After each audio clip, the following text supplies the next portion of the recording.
చాలామంది భూ యజమానులకు కాస్రా పహాణి లేకపోతే భూమి పోతుందా అనే భయం ఉంటుంది. కానీ చట్టపరంగా భూమి యాజమాన్యం నిరూపించడానికి కేవలం కాస్రా పహాణి ఒక్కటే ఆధారం కాదు, ఇంకా చాలా రికార్డులు ఉన్నాయి భూమికి సంబంధించిన విషయంలో. Represented by La Lens TV. అదేమిటంటే కాస్రా పహాణి లేకపోతే భూ యాజమాన్యం ఎలా నిరూపించాలి అంటే, భూమి యొక్క యాజమాన్యాన్ని నిరూపించుకోవడానికి కోర్టు లేదా రెవెన్యూ అధికారులు వివిధ రకాల డాక్యుమెంట్లను పరిశీలిస్తారు. అంటే కాస్రా పహాణి లేకపోయినా ఈ యొక్క రికార్డులు యాజమాన్యాన్ని నిరూపించుకోవచ్చు. అవి ఏమిటేమిటనేది వరుస క్రమంలో ఇప్పుడు మనం చూద్దాం. ఫస్ట్ వన్ వచ్చేసి రిజిస్ట్రేషన్ సేల్ డీడ్. అంటే సేల్ డీడ్ అనేది భూమి కొనుగోలు చేసినప్పుడు తీసుకున్నటువంటి రిజిస్ట్రేషన్ డాక్యుమెంట్. ఇది చాలా ముఖ్యమైన ఆధారంగా ఉపయోగపడుతుంది. అయితే ఇందులో మనం ముఖ్యంగా చూడాల్సిన విషయం ఏంటంటే, కొనుగోలు చేసిన వ్యక్తి పేరు, అమ్మినటువంటి వ్యక్తి పేరు, సర్వే నెంబర్, భూమి యొక్క విస్తీర్ణం, ఇవన్నిటిని కూడా కోర్టు అనేది సేల్ డీడ్ని స్ట్రాంగ్ ఓనర్షిప్ ప్రూఫ్గా కూడా పరిగణిస్తుంది. అయితే ఇక్కడ మనం సెకండ్ వన్ చూసినట్లయితే పహాణి లేదా అడంగల్. అంటే ప్రతి సంవత్సరం తయారయ్యే భూ రికార్డ్ ఇది. ఇందులో ఏమేమి ఉంటాయి, ఏమేమి చూడాల్సి వస్తుంది అంటే, సాగు చేస్తున్న వ్యక్తి పేరు, భూమి యొక్క వివరాలు, పంటల యొక్క వివరాలు. ఇది పొజిషన్ ప్రూఫ్గా కూడా ఉపయోగపడుతుంది. అయితే పట్టాదార్ పాస్బుక్ అంటే ఇది ప్రభుత్వం ఇచ్చినటువంటి ముఖ్యమైన భూ హక్కుల పత్రం. ఇందులో ఏమేమి ఉంటాయంటే, భూమి యొక్క యాజమాని పేరు, సర్వే నెంబర్లు, భూమి యొక్క విస్తీర్ణం. ఇది కూడా ఓనర్షిప్ ప్రూఫ్గా ఉపయోగపడుతుంది. ఇక్కడ మనం నాలుగో విషయానికి వస్తే 1B record of rights, ROR అని కూడా అనడం జరుగుతుంది. ఇది భూమి యొక్క యాజమాన్యానికి సంబంధించినటువంటి ముఖ్యమైన రికార్డు. ఇందులో ఏమేమి ఉంటాయి అంటే, యజమాని పేరు, భూముల యొక్క వివరాలు, హక్కుల యొక్క వివరాలు, ఇవన్నీ కూడా ఇందులో పొందుపరిచి ఉంటాయి. ఇందులో ROR 1B అనే రికార్డులో. ఐదో విషయానికి వస్తే పన్నుల యొక్క రసీద్ అంటే ల్యాండ్ ట్యాక్స్ రిసీట్స్. అంటే భూమి మీద ప్రభుత్వానికి చెల్లించాల్సినటువంటి పన్నుల రసీదు కూడా ఒక ఆధారంగా ఉపయోగపడుతుంది. ఇందులో ఏమేమి చూపిస్తుంది అంటే, మీరు భూమిని ఉపయోగిస్తున్నారని, మీకు పొజిషన్ ఉందని నిరూపిస్తుంది. అయితే కాలక్రమేణా కాలానికి అనుగుణంగా ఇప్పుడు మనం ల్యాండ్ ట్యాక్స్ అనేది కట్టడం లేదు. దీన్నే ల్యాండ్ ట్యాక్స్నే మనం భూమి శిస్తు అంటాం. గత కొన్ని సంవత్సరాల క్రితం ప్రతి ఒక్కరూ అంటే భూమి కలిగి ఉన్నటువంటి ప్రతి ఒక్కరూ భూశిస్తు అనేది కట్టడం జరిగింది. కాలానికి అనుగుణంగా చట్టాలు మార్చుకొని ప్రభుత్వాలు ఏర్పడిన ప్రతిసారి మనకు ఏదో ఒక మార్పు రావడం అనేది జరుగుతుంది. అలాంటి మార్పుల కారణం వల్ల ఈ భూమి శిస్తు అనేది కూడా రద్దు కావడం జరిగింది. భూమిని దున్నుకొని వ్యవసాయం చేసుకున్నటువంటి రైతులు ఎవరైతే ఉంటారో, రైతులు ప్రభుత్వానికి కొంత శిస్తును అంటే కొంత డబ్బు చెల్లించాల్సి ఉంటుంది ప్రతి సంవత్సరం. భూమి దున్నుకుంటున్నటువంటి రైతులే ప్రభుత్వానికి కట్టాల్సిన డబ్బులు ఇప్పుడు ప్రభుత్వమే రైతులకు చెల్లిస్తుంది.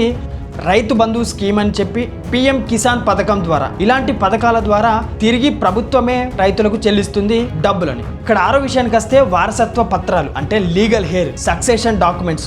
భూమి తాతలు తండ్రుల నుంచి వచ్చిందైతే లీగల్ హెయిర్ సర్టిఫికేట్తో పాటు family settlement deed, partition deed, వీటితో కూడా యాజమాన్యాన్ని నిరూపించుకోవచ్చు. ఇక్కడ ఏడో విషయానికి వస్తే కోర్టు యొక్క తీర్పులు. కోర్టు జడ్జిమెంట్స్ ఎలా ఉంటాయంటే, భూమి మీద ఇప్పటికే కోర్టు కేసులు జరిగి ఉంటే కోర్టు ఆర్డర్, డిగ్రీ ఇవి చాలా బలమైన ఆధారంగా ఉంటాయి. ఇక్కడ మనం గమనించాల్సిన ముఖ్యమైన విషయం ఏంటంటే, కోర్టు సాధారణంగా మొత్తం రికార్డులను కలిపి చూస్తుంది. సేల్ డీడ్, పహాణి, పట్టాదార్ పాస్బుక్, ట్యాక్స్ రిసీట్స్, ఈ అన్ని రికార్డులను కలిపి ఉంటే ఓనర్షిప్ బలంగా నిరూపించుకోవచ్చు. మనం ఇక్కడ ఒక ఉదాహరణ చూద్దాం. ఒక వ్యక్తి దగ్గర కాస్రా పహాణి లేదు అనుకుందాం. అతని దగ్గర 1985 సేల్ డీడ్ ఉంది, పట్టాదార్ పాస్బుక్ ఉంది, పహాణి రికార్డు కూడా ఉంది. ఇవన్నీ ఉంటే కోర్టు సాధారణంగా అతనిని యాజమానిగా పరిగణించే అవకాశం ఉంటుంది. ఇక్కడ మనం ముఖ్యంగా చెప్పుకోవాల్సిన విషయం ఏంటంటే, కాస్రా పహాణి ఒక ముఖ్యమైన పాత రికార్డు అయినా కూడా ఇది ఒక్కటే భూ యాజమాన్యానికి ఆధారం కాదు. ఇంకా చాలా ప్రభుత్వ రికార్డులు ఉన్నాయి. వాటి ఆధారంగా కూడా యాజమాన్యాన్ని నిరూపించుకోవచ్చు. కాస్రా పహాణిని ఎందుకు తయారు చేశారు అంటే, 1954 సంవత్సరం నుంచి 1955 సంవత్సరంలో కాస్రా పహాణిని ఎందుకు తయారు చేశారు అన్న విషయం గురించి మనం మాట్లాడుకున్నట్లయితే, కాస్రా పహాణి అనేది తెలంగాణ ప్రాంతంలోని భూముల యొక్క అసలు హక్కులను గుర్తించడానికి ప్రభుత్వం తయారు చేసినటువంటి ఒక ముఖ్యమైన భూ రికార్డు.